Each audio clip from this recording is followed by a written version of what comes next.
Hello नमस्कार दोस्तों मैं राजा कुमार जीएस कुदिनिया में आपका स्वागत करता हूं।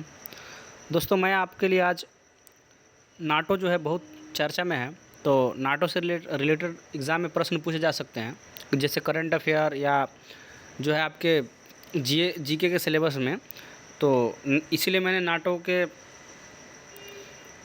क्वेश्चन को कवर किया है। तो चलिए सबसे पहले हम समझते हैं नाटो है क्या और नाटो से कौन कौन से प्रश्न जो है एग्ज़ाम में आ सकते हैं। तो चलिए बिना देरी के हम क्लास स्टार्ट करते हैं।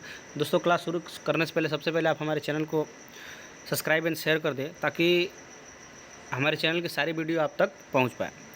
नाटो जो होता है, नाटो का फुल फॉर्म जो होता है नॉर्थ अटलांटिक ट्रीटी ऑर्गेनाइजेशन, और नाटो का सिंबल जो है इस प्रकार से रहता है जो आपके सामने स्क्रीन पे है। उसके बाद जो है नाटो के परिचय के बारे में जानते हैं।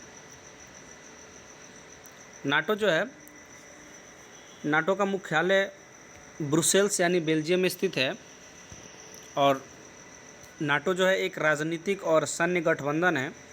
यह जो है नाटो यूरोपीय और उत्तरी अमेरिका देशों का एक गठबंधन होता है, जिसमें कि यूरोपीय देश और उत्तरी अमेरिका के जितने भी देश हैं इसमें नाटो के सदस्य होते हैं।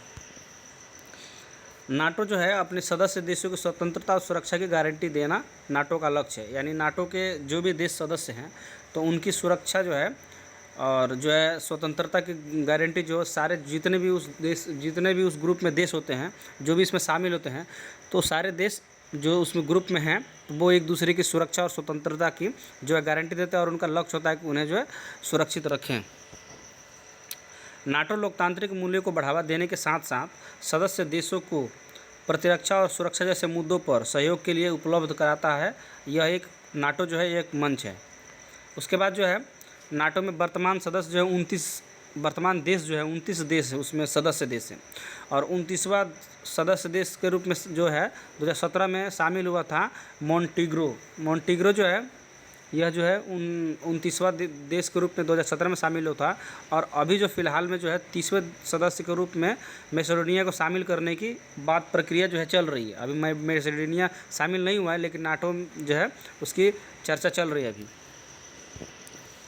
और नाटो का जो पृष्ठभूमि और उद्देश्य होता है, जैसे कि उसके बारे में हम जानते हैं कि 1917 के सोवियत संघ और पश्चिमी ताकतों के बीच जो होता है एक तनाव पैदा हो गया, और दूसरे विश्व युद्ध के बाद पूर्वी और पश्चिमी ताकत के हितों के टकराव ने नाटो के लिए पृष्ठभूमि तैयार की।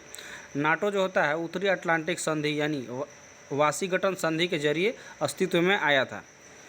यह जो है 4 अप्रैल 1949 को वाशिंगटन संधि पर 12 संस्थापक सदस्यों ने किए थे हस्ताक्षर नहीं। यानी नाटो को बनाने के लिए जो 4 अप्रैल 1949 को वाशिंगटन संधि हुई थी, उसमें 12 संस्थापक सदस्य जो थे वो उनका हस्ताक्षर हुआ था। उसके बाद जो है वाशिंगटन संधि अपनी शक्तियाँ संयुक्त राष्ट्र चार्टर का अनुच्छेद 51 से प्राप्त करती है। इसके मुताबिक किसी भी स्वतंत्र देश को एकल और सामूहिक प्रतिरक्षा का अधिकार है। वाशिंगटन संधि में कुल 14 अनुच्छेद हैं। वाशिंगटन की जो संधि हुई थी उसमें कुल 14 अनुच्छेद है। वाशिंगटन संधि के अनुच्छेद 5 में सामूहिक प्रतिरक्षा का प्रावधान किया गया है। उसके बाद आता है सामूहिक प्रतिरक्षा के सिद्धांत के मुताबिक किसी एक सदस्य देश या कुछ सदस्य देशों के खिलाफ हमला सभी सदस्य के खिलाफ हमला समझा जाएगा। यानी नाटो के जितने भी सदस्य देश हैं, तो अगर कोई देश, बाहरी देश, अगर किसी नाटो के सदस्य देश के किसी एक पे हमला करता है, तो वो सारे नाटो के सदस्य कोई भी हों तो उनको ये नियम बनाए गए थे कि जो है एक देश पे आप हमला करते तो उसमें नाटो में जितने सदस्य देश हैं उन सभी पे हमला समझा जाएगा। जैसे अभी फ़िलहाल में 30 सदस्य देश हैं, तो इसीलिए जो यूक्रेन और रसिया का युद्ध चल रहा है उसका मेन रीज़न नाटो ही है।